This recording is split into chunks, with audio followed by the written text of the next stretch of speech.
Uh, okay, I should stop looking at these other things, I suppose.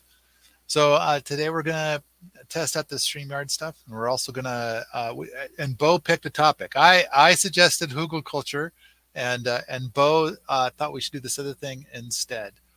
Uh, so basically, I wrote a post. It had to do with a conversation that I had with somebody apparently 3 weeks ago. And I'm going to just go ahead and read this. Now, we've got some people that are here. I've invited the Patreon people, but I gave them very short notice. I'm not sure if the Patreon people will show up. Um, I don't know if there's a way to tell how many people are looking um, on the uh, on the YouTube. So it's connected to YouTube, and I guess it's also connected to Instagram. Is I that think right? StreamYard is telling you we've got 5 people watching live on YouTube up in the top left of your screen. Oh, okay. All right. Lisa Goodspeed says, I am here. So uh, it begins. Okay. 10 On people. YouTube. Oh, the number's going up. Okay. All right. So, Bo, for this topic, I take it that you have numbers. And that's kind of what this topic kind of goes into is like, what numbers would you choose? So I take it you read it, you've got some thoughts. Fair? Yeah, that's fair. Okay. All right. Oh, and there you've got it up there. I hear lots of activity in your background. I will toggle mute. Okay. So all right, I'm going to go ahead and just read the thing to kind of get it warmed up, to kind of get it started. And there's two parts to this, but let's get started. So, just to have some context for all of this, in 2004, I decided to quit my career in aerospace and software engineering and try to make global positive change. I made the leap in 2005. So that would be 18 years ago. Although, actually, it was in January of 2005 that I made the leap. So maybe it's 19 years ago now. So 19 years ago, I made the leap.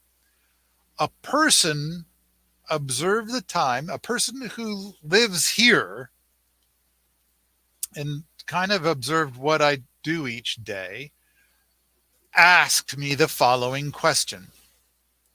What if a group of people came from the future and convinced you that if you keep working 80 hours per week, then in 3 years you'll have made this huge positive global change?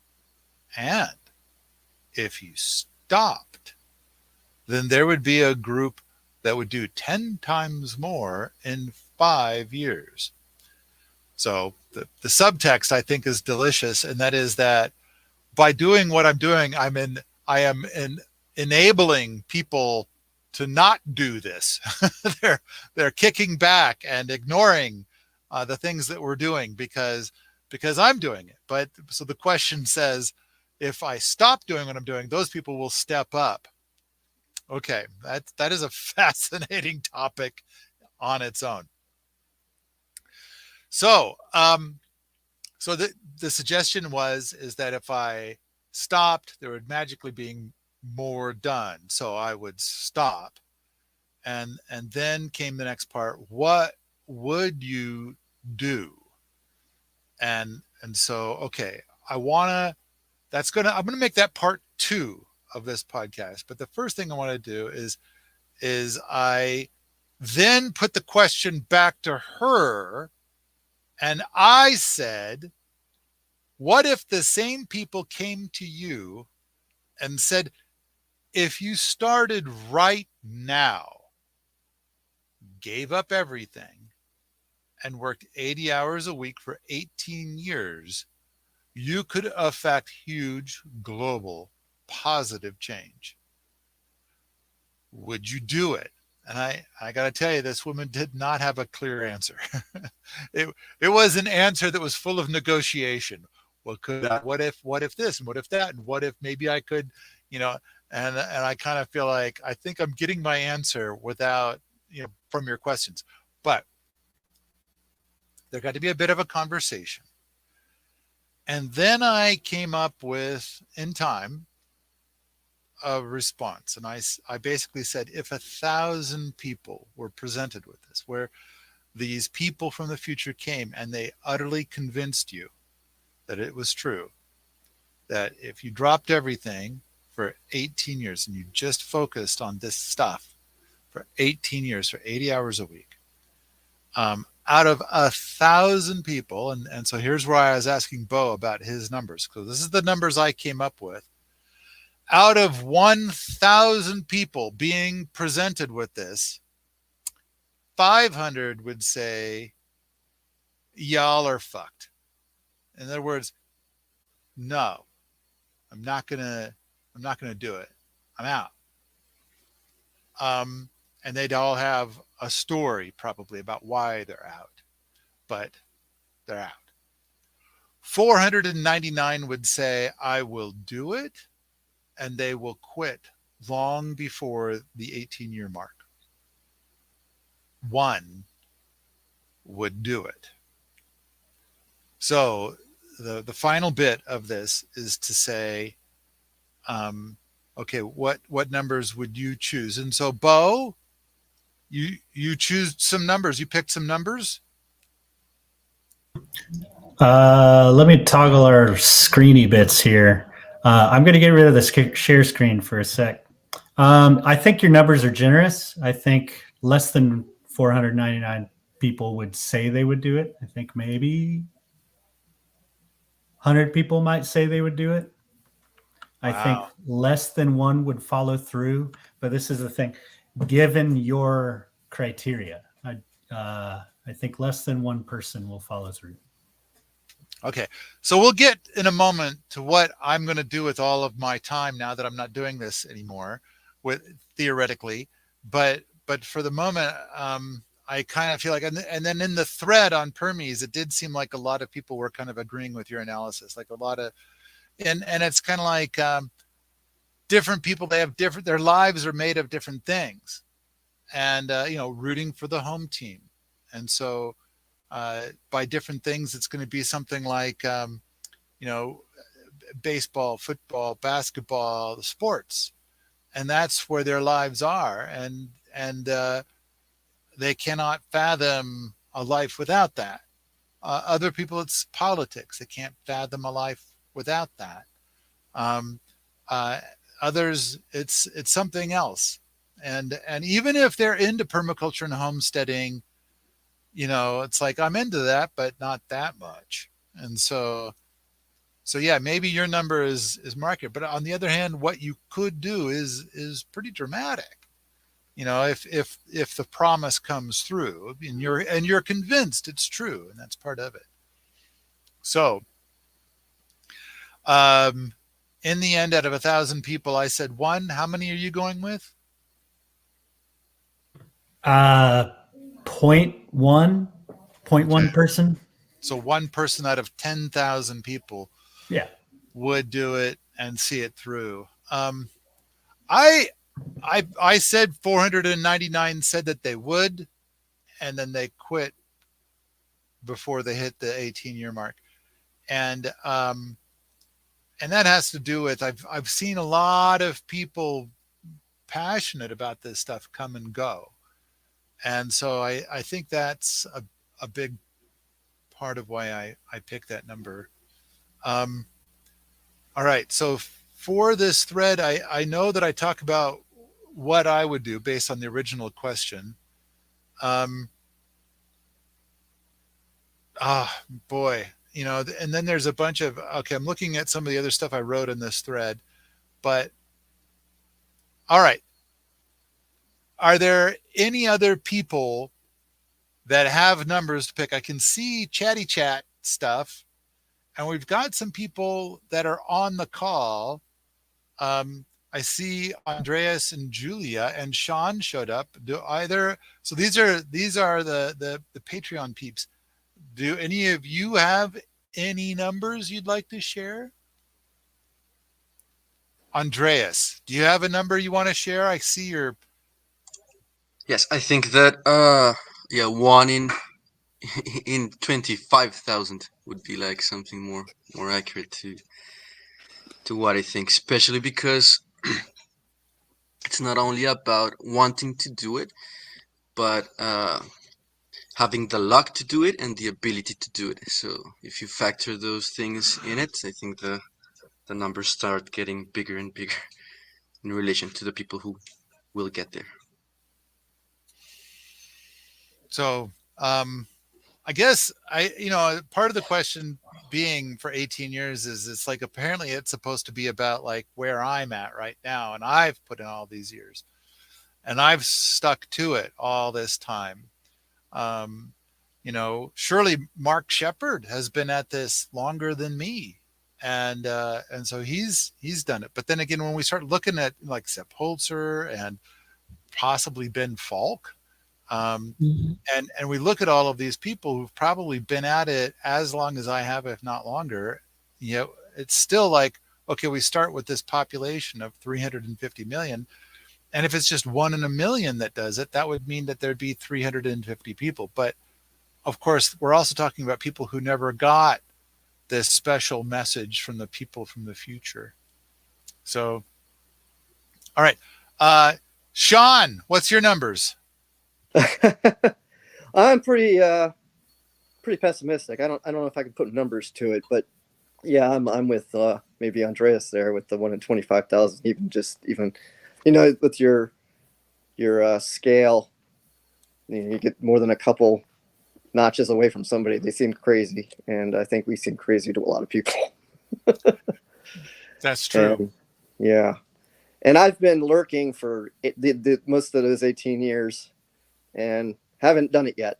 So, and I have a story, but I'm not going to tell it. That's not the point. But yeah, I think there's always something, and yeah, if you try to wrap global change into it, I think that might be a stopper for a lot of people. It's like, what am I going to do, right? I wanna read a thing I see in the chatty chat. It's from Esther, and Esther says, "For what it's worth, my other half said yesterday that if we were 20 years younger, we'd be on a plane and heading out to the lab for keeps." That is awesome and profound. I love the idea of that, and so uh, and that's another thing to possibly talk about is um, if a person is keen on making global change, how much does being here and being part of what we're doing help? And I would say a lot. It helps a lot.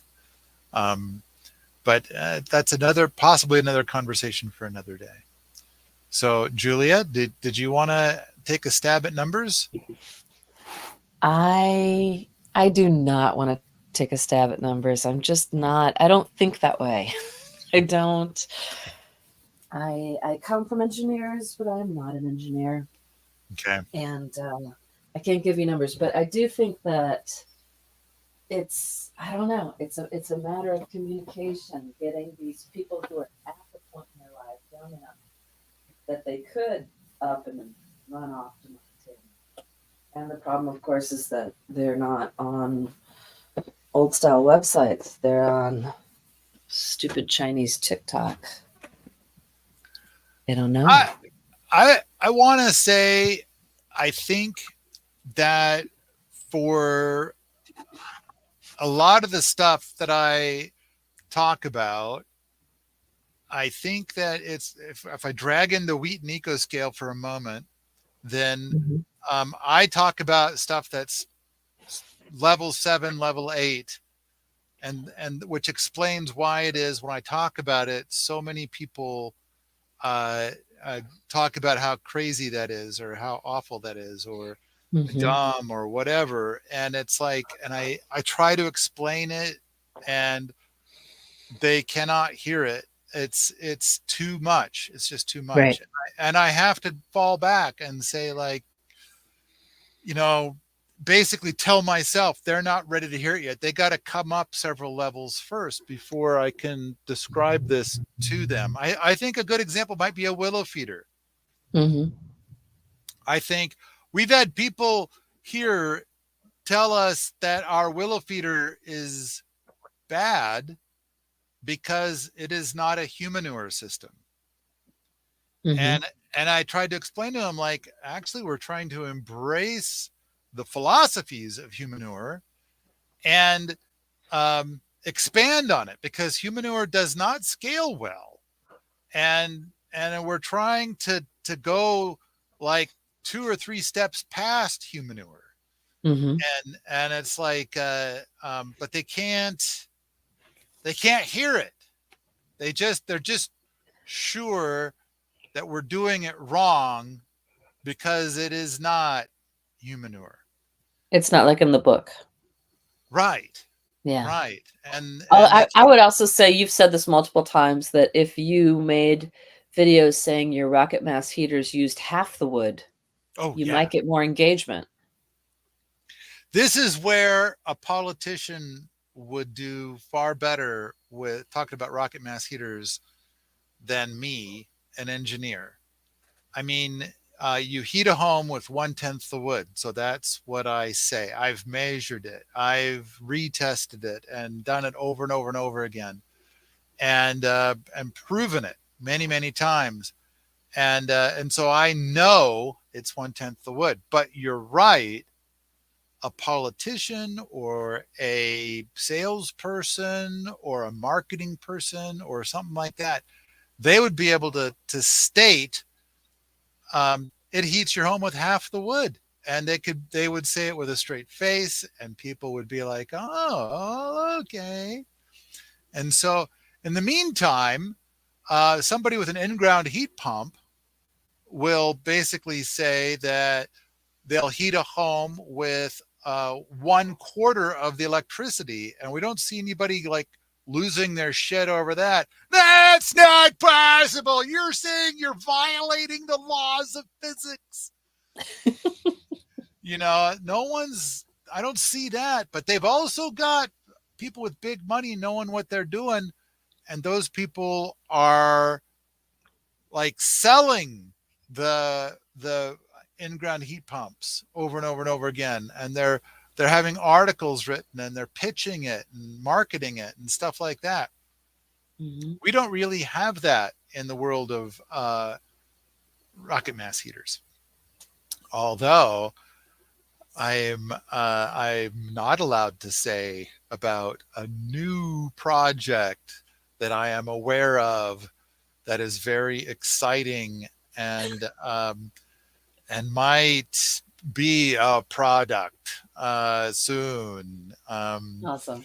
Yeah, I which, by the way, Julia, you Mhm. are one of my Patreon people, which is why you're in on this call. Right. Uh, did you see this video, Day in the Life of the Rocket Mass Heater?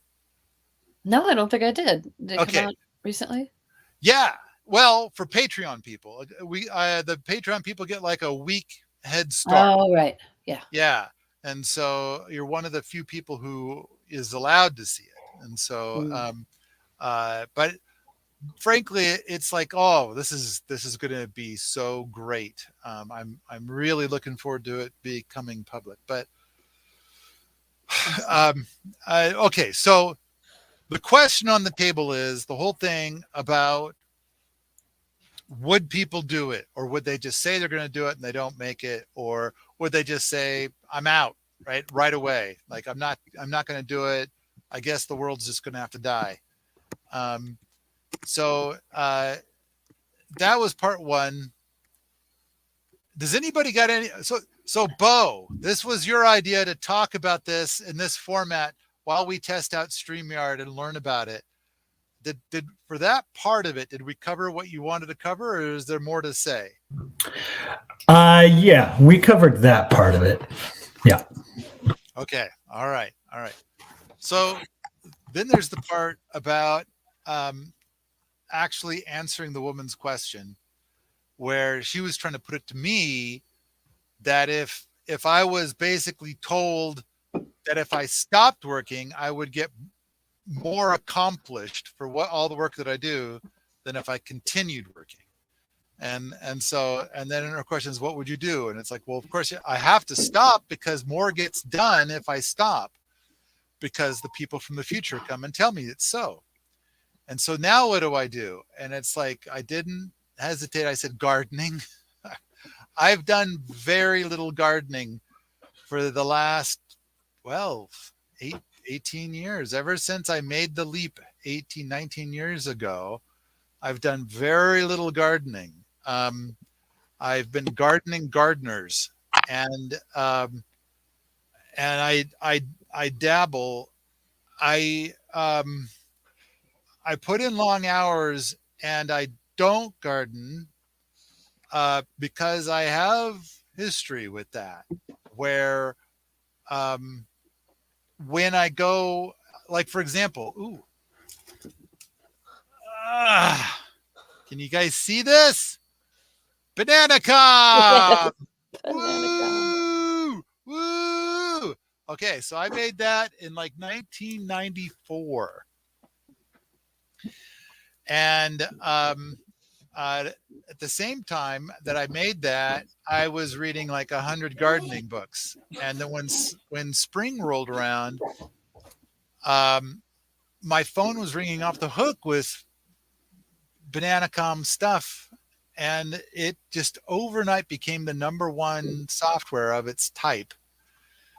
But I was gardening. I couldn't pick up the phone. I couldn't log in to my computer. I had gardening that I just needed to do. And I neglected all other things in my life, including Bananacom, while I gardened. Eventually fall came and the garden froze over, and I got back to Bananacom stuff. Then later I was on Mount Spokane, and I had 80 acres to play with, and I did it again. And so I just locked out all online stuff, which Permies didn't exist yet, but Code Ranch did. And I locked out Code Ranch, even though it was a big burgeoning site and needed my attention. I spent 15, 16 hours a day with my projects and gardening. And you can see my chickens article to see some of the things that I did, and the Hugel Culture article to show some of the things that I did, and over there on Mount Spokane. So I'm concerned that if I start doing that, I will horribly neglect the online things. And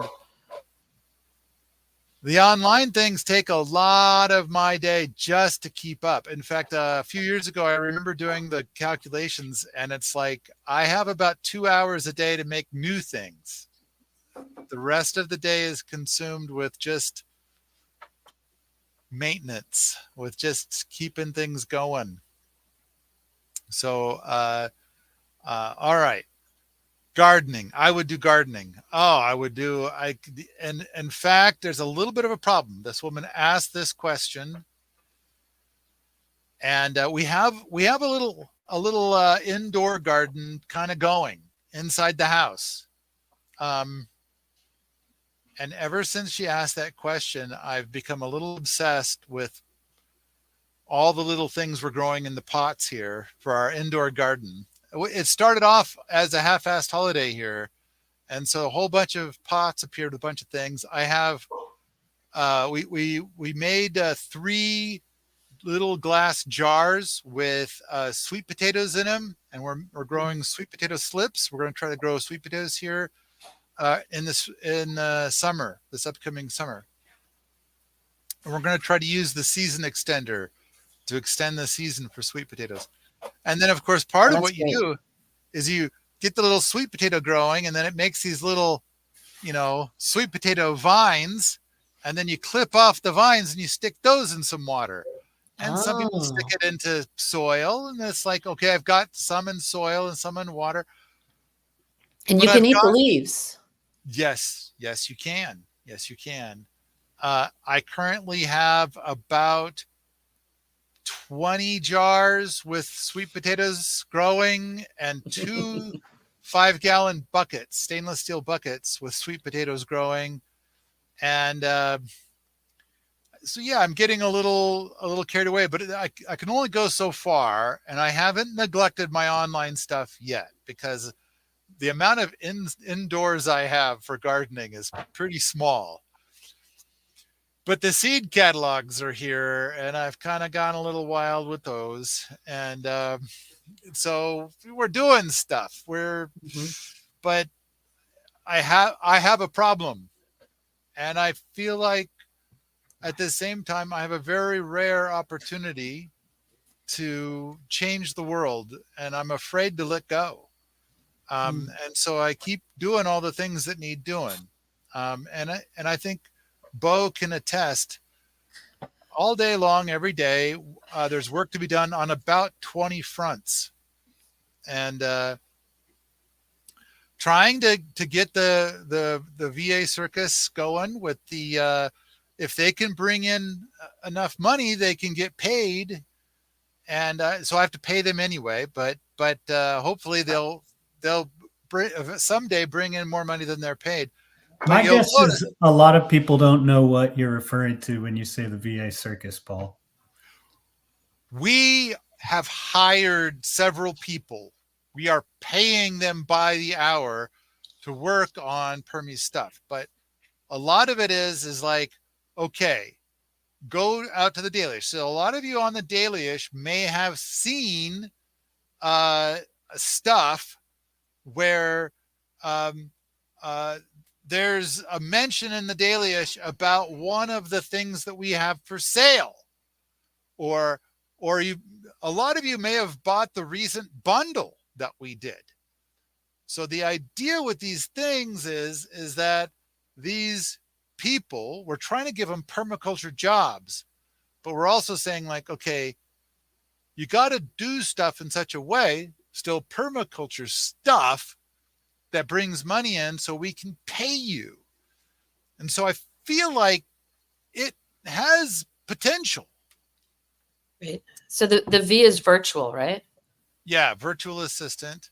So all these people, they live far away from me, and we meet a couple of times a week on Zoom, and we talk about like, well, what are you guys going to work on the next couple of days? So Bo used to be a VA, and so he did it for a while, and so he's got a pretty good idea of how it works. But we're trying. This is one out of like 20 different things we're working on. Can we make jobs for permaculture people that they can do remotely and year round? Right. This kind of points out, this is kind of what I wanted to interface with the 18-year thought experiment thing. So like we've cycled through some VAs. People can't keep up with Paul's pace, especially people who are interested in permaculture want to be gardening. And it's a challenge for them to commit to full-time work for 6 months. A lot of them can't do that, and that's fine because they want to be gardening. But none of them will do 80 hours a week. Like they want something that, I don't know if you guys have heard of, they might call it like a work-life balance, and like the way, I'm a little bit like you, Paul, where I do this stuff.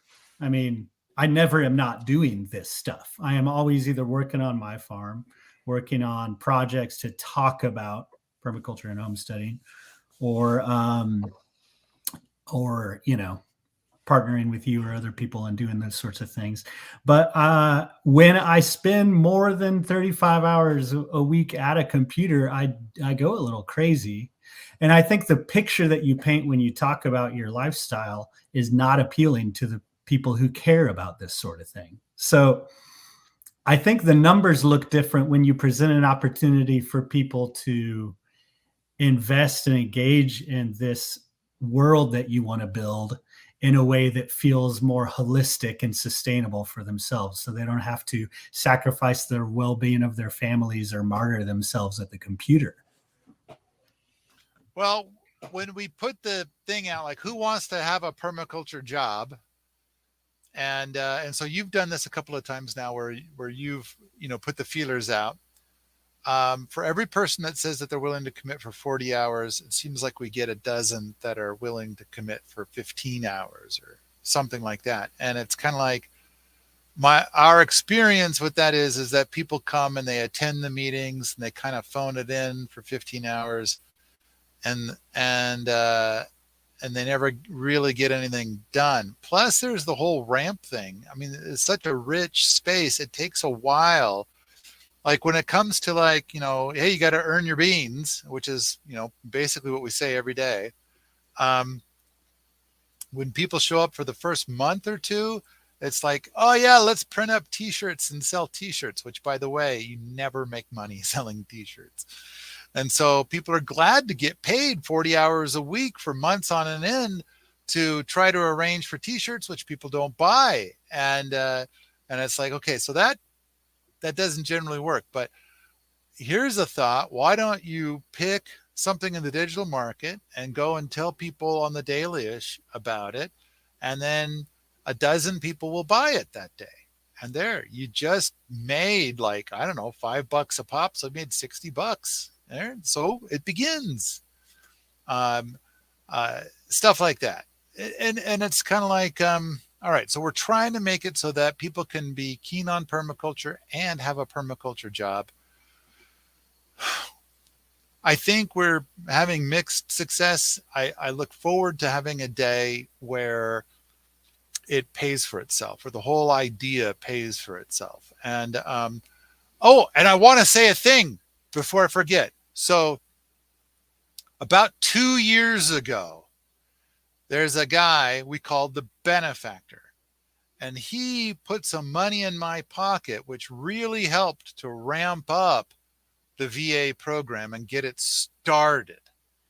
He was also a bunch of money for advertising. So Bo probably remembers. Remember when we went and we tried to find advertising and we did all kinds of weird things?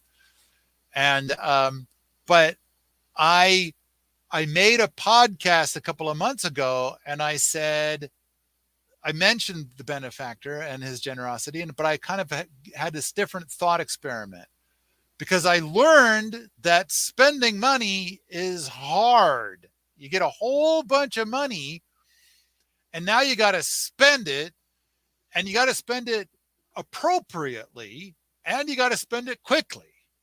And it's like, and I did. And some things worked to some degree. Some things didn't work at all. And so there's a lot of this and that. All right. So that was that whole other podcast where we talked about it. And at the end of the podcast, I just rattled off a wish list of like, if I just had money to just spend and I didn't have to think about using the money to save the world, as well as trying to create a perpetual motion machine, which was part of that podcast, which I feel like is good spending. I rattled off a bunch of things. So the benefactor sent me coin to buy a truck. So, however, it is the cheapest truck, and it takes 6 to 9 months until it arrives. So we've got a truck on order. We're going to get a truck. And for those of you that have been here, the idea is that this new truck would replace Ranger Doug. So we got an old Ford Ranger, which is pretty much done. There's the engine block is bleeding water, and it's basically it's done. And so this other pickup will replace it. So I just kind of want to express gratitude to the benefactor for this truck. It's not here yet, but it is ordered, and he gave me the money ahead of time. So I'm sitting on the money. And so what a lovely. So as much as I'm doing bitching and whining about different things, I should shut the fuck up, because I've got people that are so incredibly generous. And so there's all kinds of people that have been very, very generous. So I all right. setting that. I'm glad I remembered to say something. So now back to the question that the woman asked me 3 weeks ago. And so she says, what will I do if I learn that I need to stop doing this? You know, people from the future came and said this weird thing. And it's like, I would like to get back into building ponds my way up on the lab. I mean, I have an excavator. I'm all set to go. And there's all kinds of projects involving excavators that I watch other people run the excavator, and I kind of perpetually have this sensation of let's see if I say this correctly.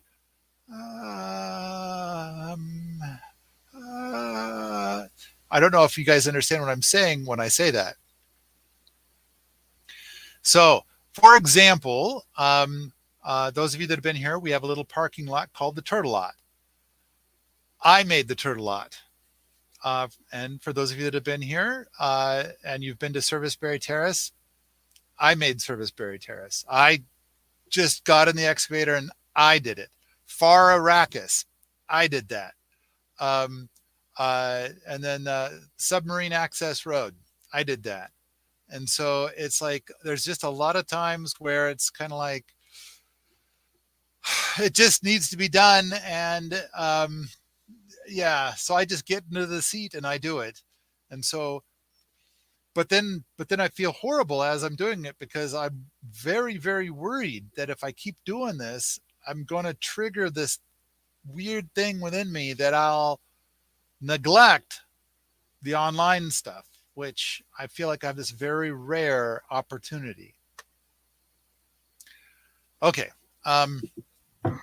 Is it Gert or Ferd that's happily anonymous, living the permaculture millionaire lifestyle?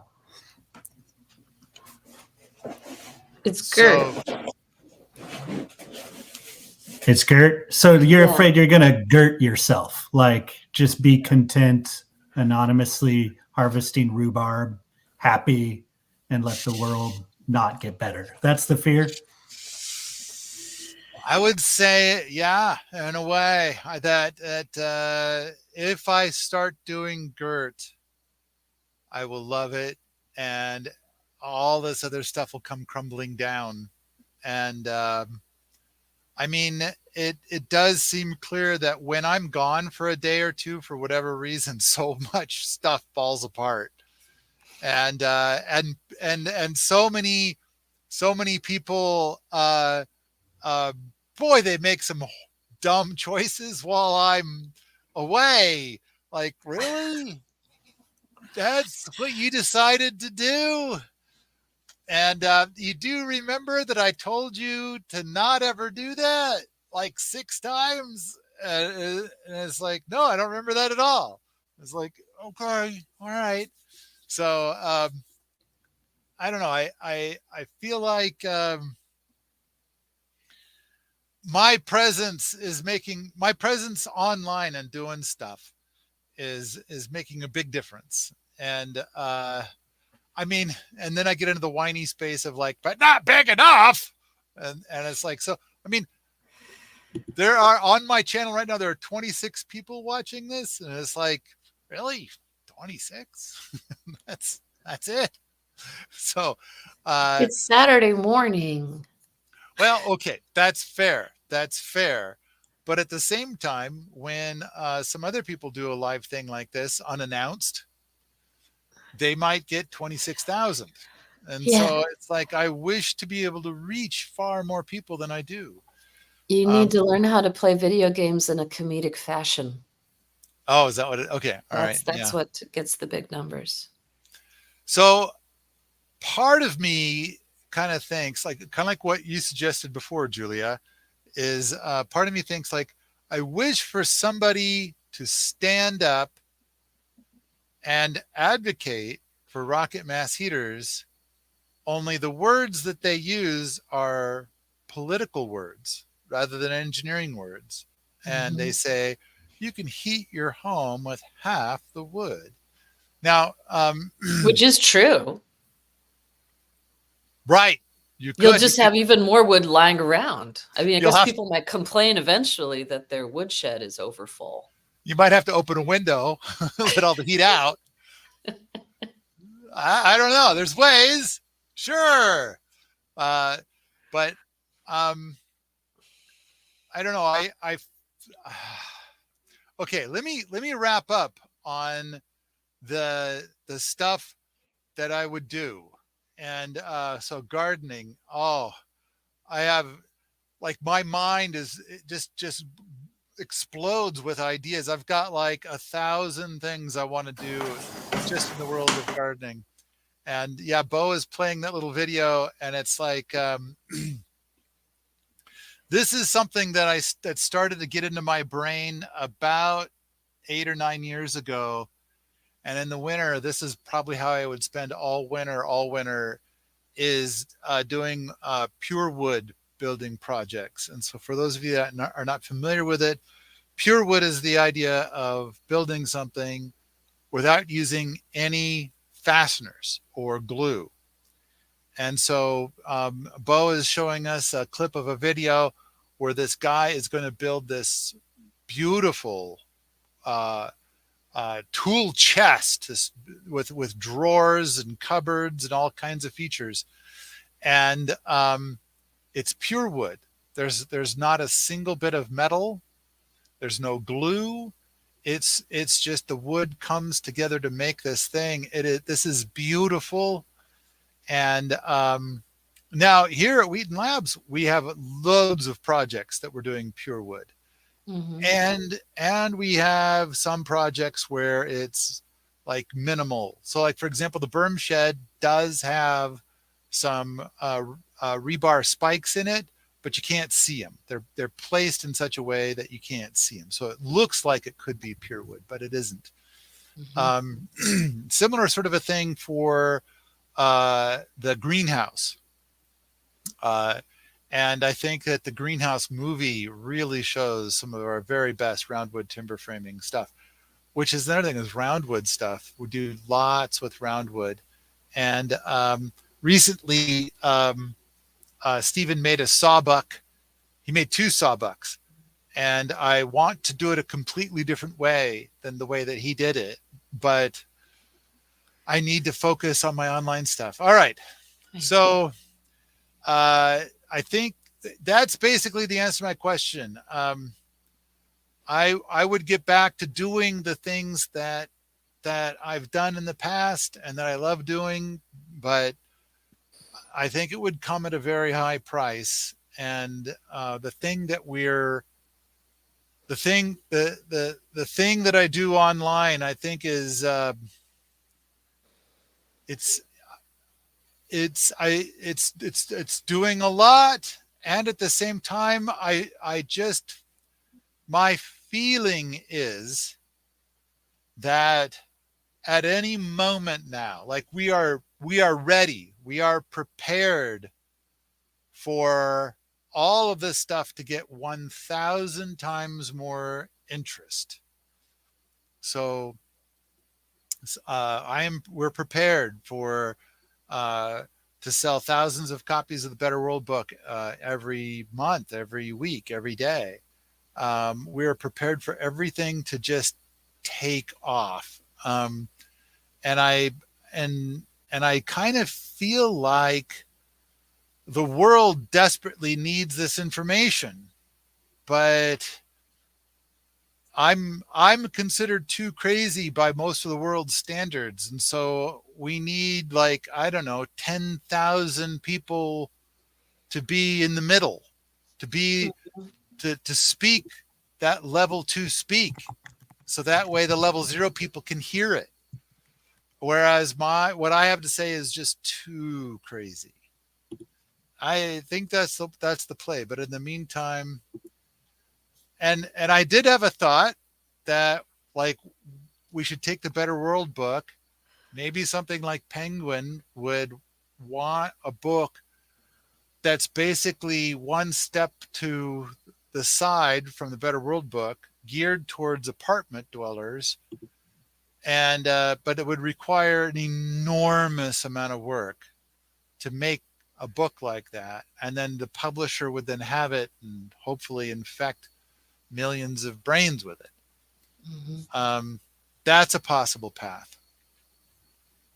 All right. Anyway, so Bo, you suggested that we take on this thread in this experiment that we're doing with StreamYard and YouTube. And did you get us connected to other things too? I don't know. Yeah, we're actually on your Facebook account now. It looks like it's got a lot of cobwebs over there, but we were able to get it connected.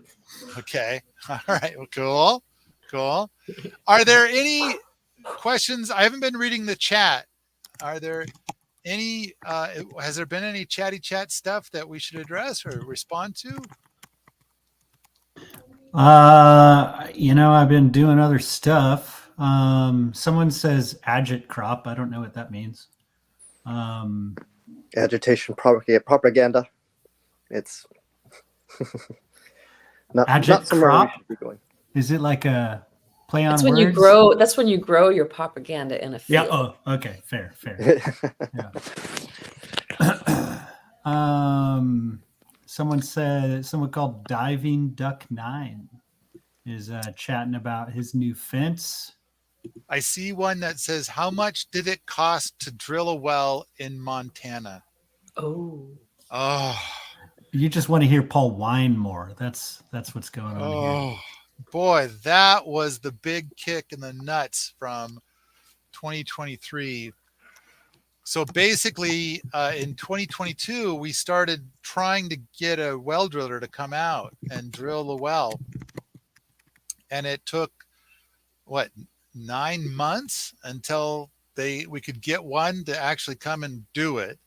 And during that time, the price per foot doubled because we had a well drilled up at the lab a few years ago, and the price per foot was half of what we paid in 2023. So on top of that, the well up at the lab was 300 feet deep. The well here at base camp, the new well at base camp, was 670 feet deep, and at twice the cost. And then all the costs of all the other things doubled as well. So the moral of the story is it costs $70,000. And what a kick. And it's like, so not only did it gut all the money that we got from the previous Kickstarter and all that suddenly poof, it's gone. But on top of that, it's like, okay, we have to do another Kickstarter. And as you all know, that second Kickstarter we did last year did not do well. And so we're still suffering from the well. Oof. But on the bright side, we have a well. I tell you what, having water there for the PTJ was very nice. That was really dreamy. I mean, and you were up there watering like your baby plants and the hugels to get them started. It was like the oasis was just beginning to emerge. So all of the hugel cultures here, either they would go years without any water at all, and sometimes we would go get water and bring it here. We've got that fire truck. Sometimes we would use our well water, but the well that we had before was only 200 gallons a day. And 200 gallons a day, basically it's enough for people to shower and stuff, and to do the dishes and things, and for just general day-to-day stuff for like 8 people maybe. But once you start to use any of it for watering or anything like that, suddenly the cistern's dry, and it doesn't take much to empty the cistern. So yeah, the hugels here always got scant water at best. So suddenly we have infinite water, and wow. So we got to buy sprinklers and turn on sprinklers. And uh, like in a week, everything just turned into a jungle because all these years it's been growing without any water. And so we've been building soil for all these years, but it's so much easier to build soil when you have water. And that might be another podcast topic for the future. Is but what a dreamy thing. So we watered stuff for the second half of the summer, and man, we just saw everything take off. All this stuff that's been without water for so long just suddenly flourished. And so how exciting. And this year we'll do, of course, more, but I want to transition. Probably in 2025, most of the hugelkulturs here will transition to having either no irrigation or maybe just enough to get through a hot summer or something. So anyway, There's some other questions. Andres is going to hop on here. Andres, you got one? Yes. So on the main topic of the conversation, I did a little research on Google Trends, and I researched permaculture. It's a little sad to see that interest as a whole for permaculture is going down. Except, and it's funny when you see that COVID hit and everyone had a moment to think like, oh, maybe I should find ways to care for myself and my family. Then there's a huge spike. But then again, everything went back to normal, and everyone forgot about the responsibility towards themselves mostly. So I'm thinking, what does it take to a point uh, where the responsibility is distributed within society, so that it's not that this question isn't even a question, because no one has to make this insane like effort in order for everyone to be doing their little part, so that everyone lives in like Gerthood. Like what does it take really? I think one thing we need is to document gratitude. And in order to document gratitude, then what I'm trying to do is we need to finish the Allerton Abbey project. And in order to finish the Allerton Abbey project, I need more boots in the boot camp. And then, we anyway,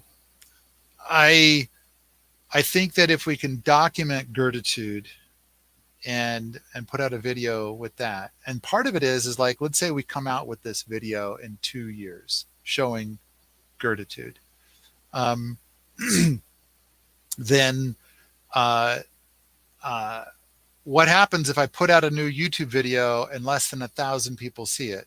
It's like, well, that kind of screws it up. So we're currently doing this work, and Andreas and Bo are both intimately familiar with this work, where we're trying to make a far higher quality YouTube video.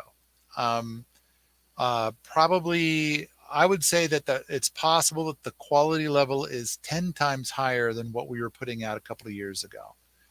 I don't know. Julia, have you seen some of these recent videos? You're muted, so we can't hear what you're saying. She enthusiastically answered with the mute on. Sorry. Yes, I've seen some of these videos. I think it's great. So little videos of what life is like. Well, and in fact, your words from about 5 years ago have stuck in my head about this kind of thing. And so it's kind of like, I think Justin Rhodes is so lovely and delightful, but whenever I try to watch one of his videos, like the video will say it's going to be about this thing, and it's like, okay, so there's like, it turns out that in a 12-minute long video, there's 30 seconds about that, about 75% or 80% of the way into it. and the rest of it is him doing his day-to-day chores. And I found that very frustrating, so frustrating that I just ended up I stopped watching Justin's stuff, although we still work with Justin and do stuff with Justin, and he's terrific. Mm-hmm. You told me that when you come home at the end of a long day, that you fire off a Justin Rhodes video because you just want to see this nice family having a nice day at the end of each day. And each video is different. It's kind of the same, but it's also kind of different. And so for you, it fed your soul. And it's so a little escapism. Yeah. You added to his view count every day. So there's got to be hundreds of thousands of people that are doing that every day that Justin Rhodes put something out. And so, and his it's like thing right now is he's creating a directory. He's getting people to sign up and like share their location with other like-minded people, so they can connect with each other. Yeah, like within the Abundance Plus community, you can pull up a map, and whoever's opted in, you can see who's near you and say, "Hey, you want to have a potluck? Help me butcher a pig." It's kind of cool. Yeah. Oh, that is. Because he's like the big issue with homesteading, you know, with people who buy land and it's like, you know, a person on their own or a husband and wife, and they're there and they've got their chickens and they're doing this, and then they're just really isolated because it's so overwhelming.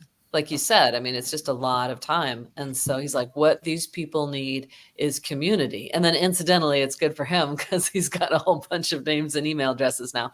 But, you know, it's a service to the community and it's a service to himself. And he's really good at that sort of dual win stuff. But he was saying that he's got like 4,500 people so far. Wow, that is amazing. That is amazing. You know what Permies has? Permies has those regional forums. Yeah, connect with people nearby, and it's true. It's true. That's true. Little purple message. We could do Permies potlucks. We don't have a map feature. Yeah, the map is. Anyway, the key is we're trying to. I like to think that 6 months from now, that when we put out a new video, because it used to be when I would put out a new video on YouTube, it would easily get 10,000 views within a few days, and I could pretty much count on that. But now it's like not even 1,000, and part of it's because I've neglected my YouTube channel. But you know, anyway, I love the idea that we're going to put out these higher quality videos, and maybe in 3 or 4 months, we will resume getting 10 or 20,000 views for each new video that we put out. But it's like there's people that are signed up to be notified about my new videos. I mean, I've got 102,000 subscribers, but when I put out a new video, my understanding is that only a couple hundred are even told that I have a new video. So I wonder how YouTube feels about these lives, like if it affects how they put you in front of folks. I have no idea. So we're putting a lot of effort into getting the channel up, and I think that the quality is very good. I'm so pleased. And thanks to Andreas, who's not here now. He was here. So there he is. He's back. So it's I think this is going to make a big difference. But it's this is what I'm trying to do. And I can't be Justin. Only Justin can be Justin. But that whole thing, I mean, I've had a couple of people say, why don't we make videos like Liziki? And I have had the conversation like, okay, you haven't seen the Liziki videos? No, it doesn't even ring a bell. Oh, like we've had times where we would all gather in my office. We would all watch Liziki videos together. Is this Asian doing things.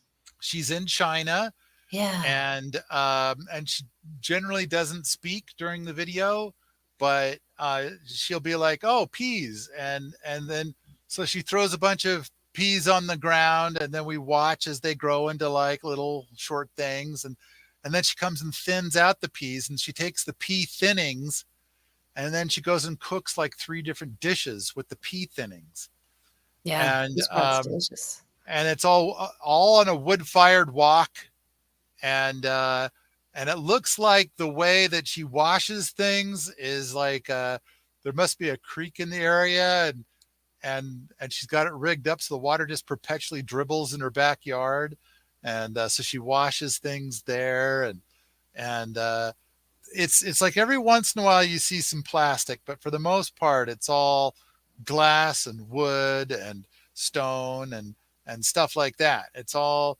very aligned with our values, and so it's like, why don't we do something like that? I've talked to some people like, I'm open to the idea of doing it, and if we really want to make a leap, I'll bet we could do a Kickstarter to get that going.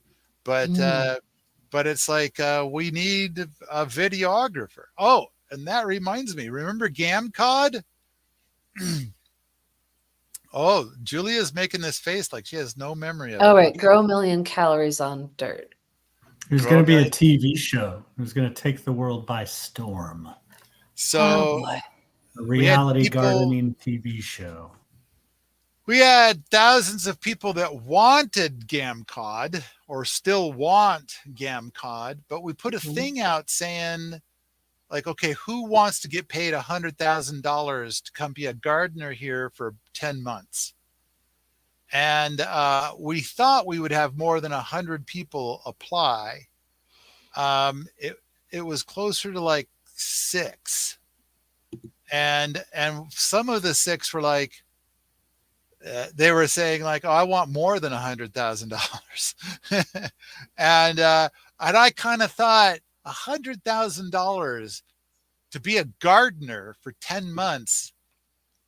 And granted, you have to come to Montana to do it. I don't know. I just thought that was crazy good money, but we just couldn't get enough people to pull it off. We had 8 people who signed up to be the manager of those gardeners, who said, I'll be a manager, and I'll get paid more than them, right? And I'll just yell at them and tell them they're doing it wrong. So that was bizarre. It was so bizarre. So I couldn't figure out a way to get it off the ground.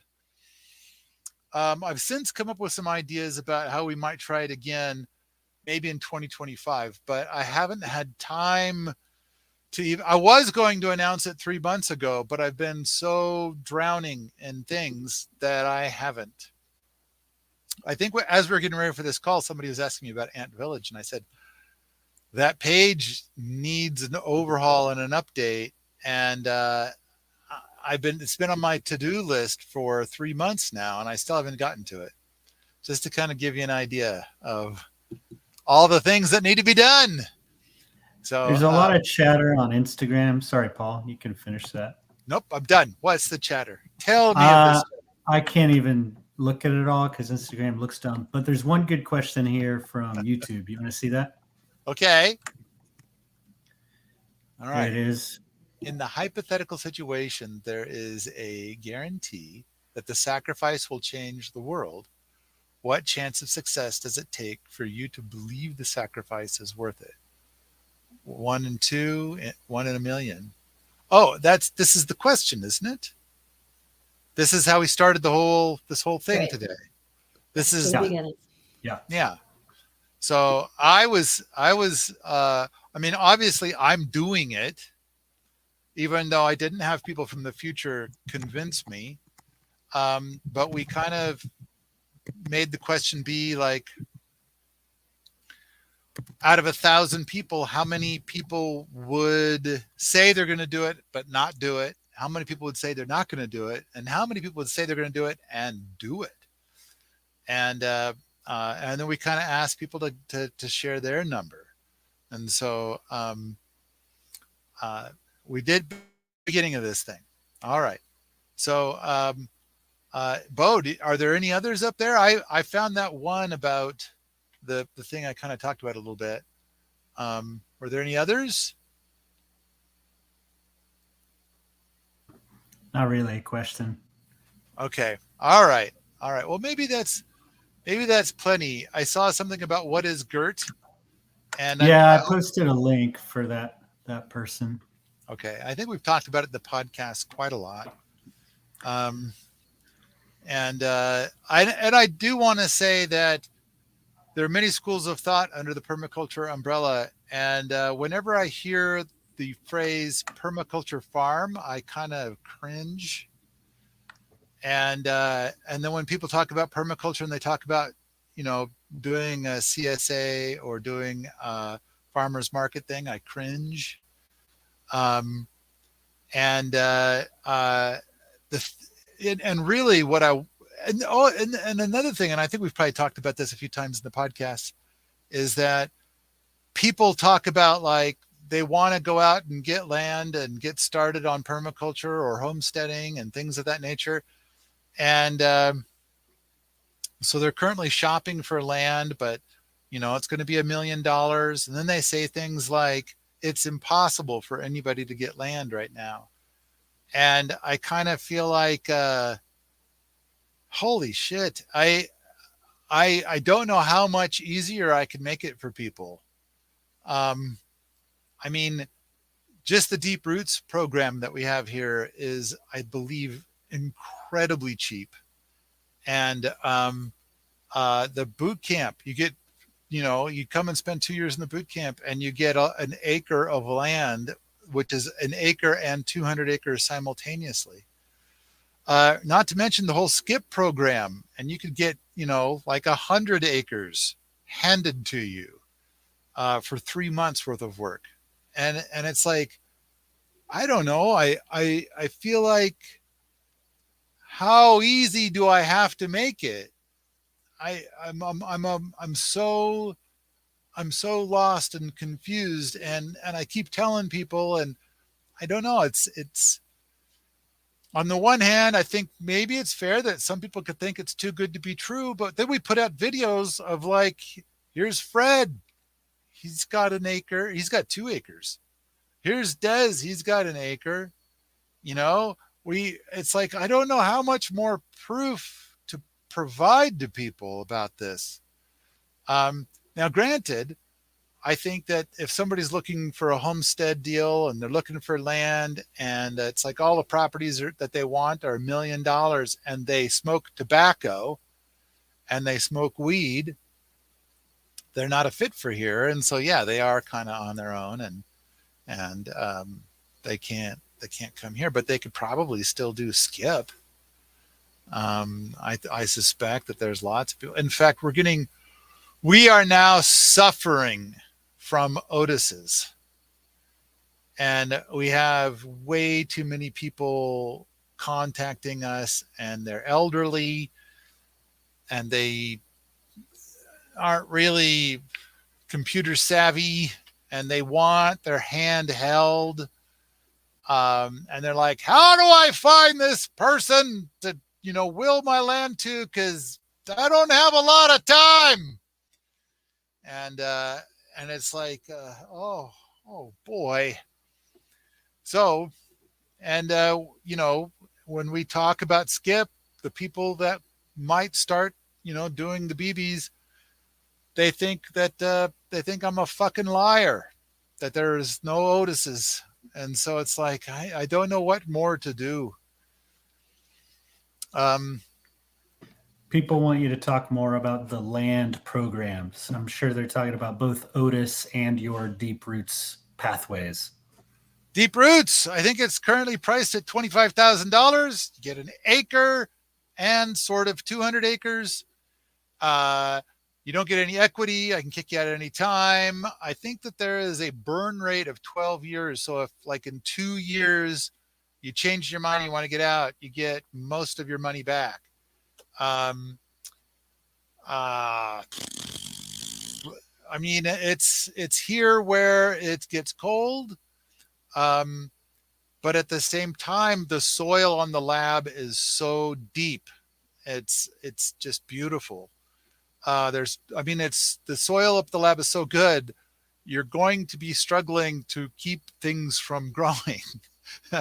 it's uh, it's like you'll be overwhelmed easily with things that want to grow up there. Um,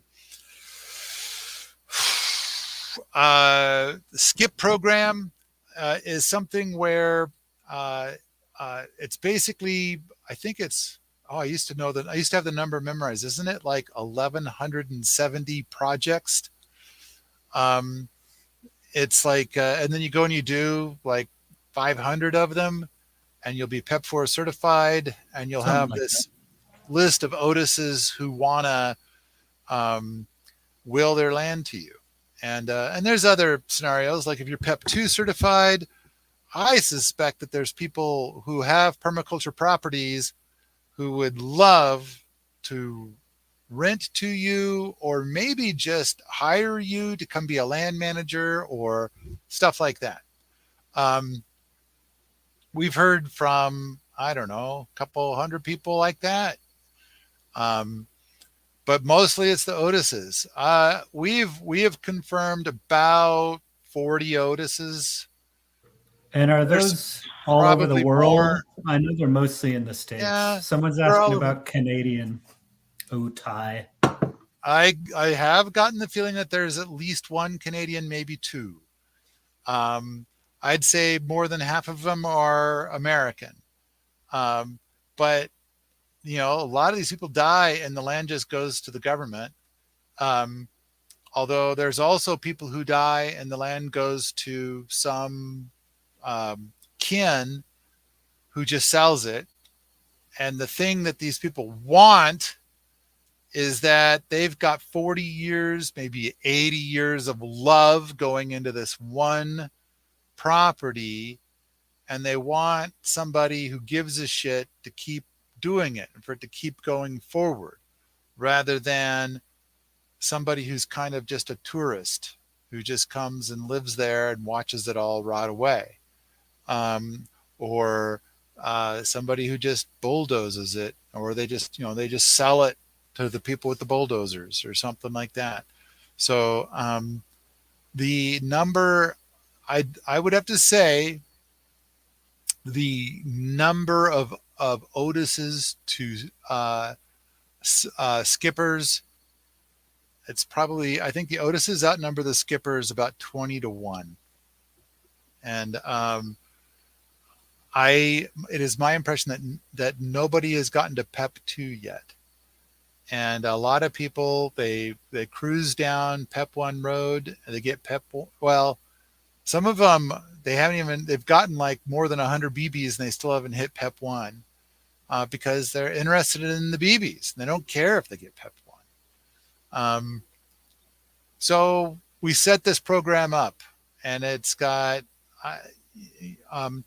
Mike knows how to look up the stats. I can find the stats if I fish around for 5 or 10 minutes, but it talks about how many people have at least one BB, and I think that's like 600 or so.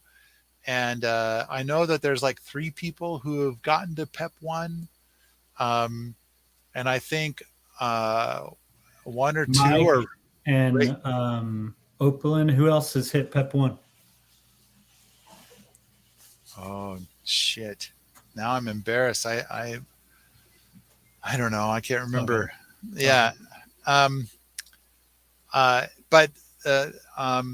so the question was, what's the deal with this free land or this land deals or land stuff? And the other one is come to the boot camp. And I think we just finished a podcast where we talked about how the boot camp, I think, is a nice, easy ride, and it's not that hard, um, and so we expect that the people showing up for the boot camp are going to take it easy for the first week or two, and on top of that, most people arriving for the boot camp have never held a drill, they've never held a hammer. And we get them going on natural building and gardening and things like that. and it's a very low key, low pressure thing. Much easier than being a farmhand, which is what our last podcast was about. Um, and then at the end of 2 years, you have your acre. And so, and then you also have the skills in order to be able to do things on that acre, to be able to build a home, a humble home, and a massive garden. And by the way, 1 acre is enough to pump out enough food for one person with pretty much zero effort. Like once you get it all set up, then you get the permaculture dream comes true. But of course, you could grow enough food for 4 people if you put the work in. And then I think that there's a lot of opportunity for forage gardening beyond that acre. So there's so much more. All right. So I don't know. I feel like there's probably a bunch of other opportunities as well. But if you're going to go buy your own land, yeah, it's expensive out there, isn't it? And then people get the idea of like, maybe me and 10 friends will buy land together. And it's like, oh, yeah, you should look up intentional community and see how that's working for folks. It's generally a 95% failure rate, and I don't think you'll like how it fails. But yeah, that's a possibility. You can get together with a dozen friends and buy something collectively. It's been done, and it can work. It's possible. All right. Did I answer the question, or am I just babbling? A little of both. Oh, okay. All right. Any other questions? Any other stuff that's popped up that I should take a stab at? No, but I do like this little idea. Gert, Skipper, Otis, BB. What does it say? Pep one. Pep one. Good names for chickens. Yeah. Now that was appropriate to end on. Good. All right. So, if you like this sort of thing, come on out to the forums at permies.com, where we talk about world Chickens. domination, homesteading, and permaculture all the time.